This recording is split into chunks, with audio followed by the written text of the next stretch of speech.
तेव्हा मला त्या प्रसादमध्ये ना एक लहान मूल दिसतं. तो कधीच कुणाचा वाईट विचार करेल असं नाही वाटत मला. तेव्हा त्याचं रक्षण कर, त्याला सांभाळ. राजूताई, प्रसाद सरनोबत तू त्याच्यासाठी प्रार्थना करत होतीस? भागू, हळू बोल की जरा. तुला ना सगळ्यांना मोठमोठ्याने बोलायची सवयच आहे. काय राजूताई, मी कशाला कोणाला सांगेन की तू प्रसादसाठी प्रार्थना करतेस ते? भागू, हळू बोल. तू मुद्दाम करते ना. भागू, अगं त्या प्रसादला मी लय दिवसापासून बघत आले आणि त्याने नेहमीच माझी मदत केली. अगं मग अशा माणसाबद्दल वाईट व्हावं असं वाटतंय का?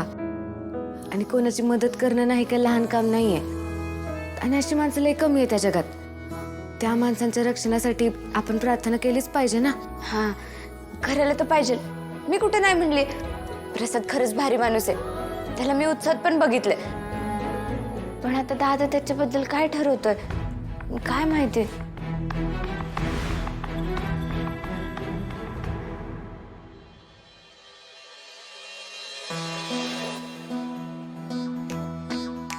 हाय, अरे सूर्या, काय सुंदर कुटुंब आहे तुमचं.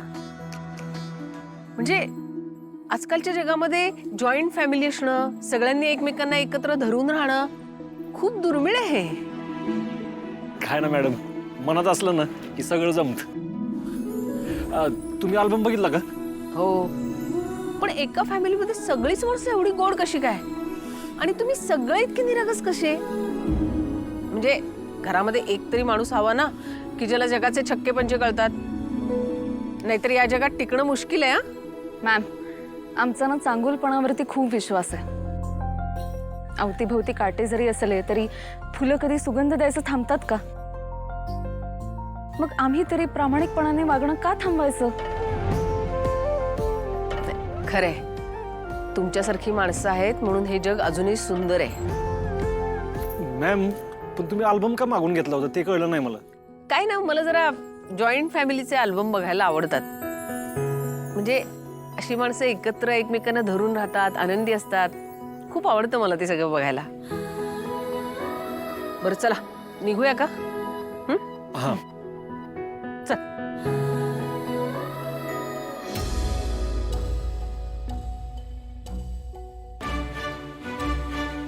येस, कोर्टाची कार्यवाही सुरू करा.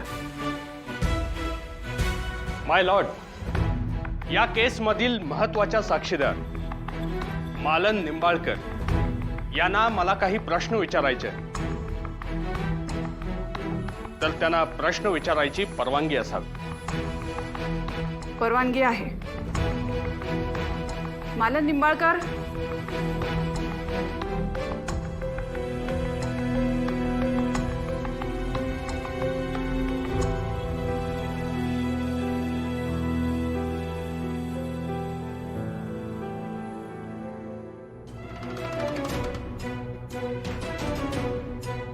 मी जे काय सांगन ती समजा खरं खरं सांगन. खऱ्याशिवाय दुसरं काय बी नाही सांगणार.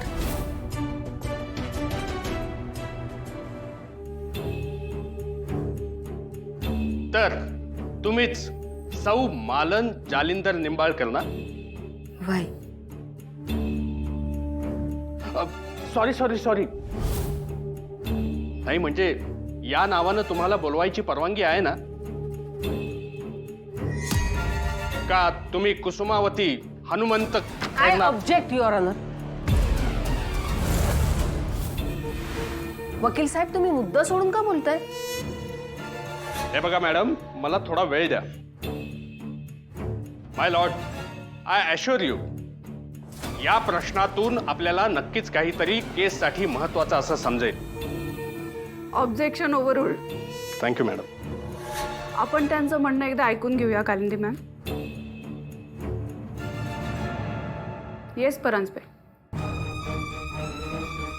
तर मालन मॅडम, मी आता जे काही नाव घेतलं ते तुमच्या माहेरचं नाव होतं, बरोबर ना? प्रत्येक स्त्रीला माहेरचं नाव असतं आणि तेच मी घेतलं. तर तुम्ही अशा एकदम दचकलात का? का रेकॉर्डला तुमचं आत्ताचं नाव कधीच लागलं नाही म्हणून तुम्ही दचकलात? माय लॉर्ड, आजपर्यंत आपण यांना सौ मालन जालिंदर निंबाळकर या नावाने ओळखत आलेलो आहोत. पण खरी वस्तुस्थिती अशी आहे की माझे अशील आणि यांचं कधी ऑफिशियली लग्न झालंच नाही.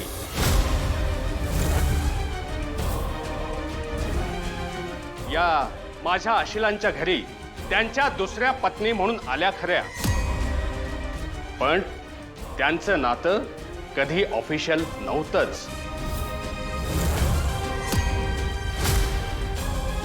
कारण जालिंदर निंबाळकर आणि मालन निंबाळकर यांचं कधी लग्नच झालं नाही. आणि याला कारण होत्या त्या माझ्या अशिलांच्या पहिल्या पत्नी शालन निंबाळकर. कारण माझ्या अशिलांनी शालन निंबाळकर यांना कधी घटस्फोट दिलाच नाही. वकील साहेब, तुम्हाला जे म्हणायचं ना ते प्लीज स्पष्टपणे म्हणा. मला एवढंच म्हणायचं आहे की मालन निंबाळकर या माझ्या अशिलांच्या घरी त्यांची रखेल म्हणून परांजपे साहेब,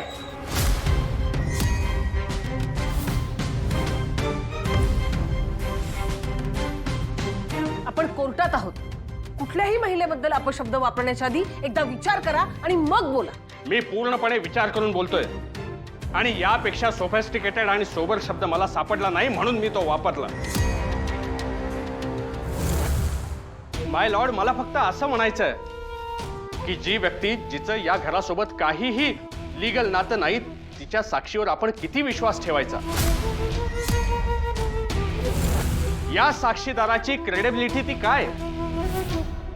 माय लॉर्ड, जालिंदर निंबाळकर यांनी केवळ आश्रित म्हणून ठेवलेल्या एका महिलेवर या कोर्टानं विश्वास ठेवावा इतकं हे कोर्ट तकलादू आहे का?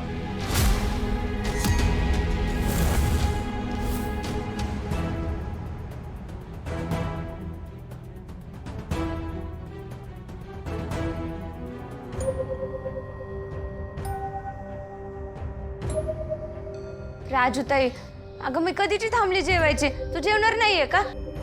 अगं नाही भागू, आज उपास आहे माझा, तू घे जेवण. उपवास? आज कसला उपवास धरलाय?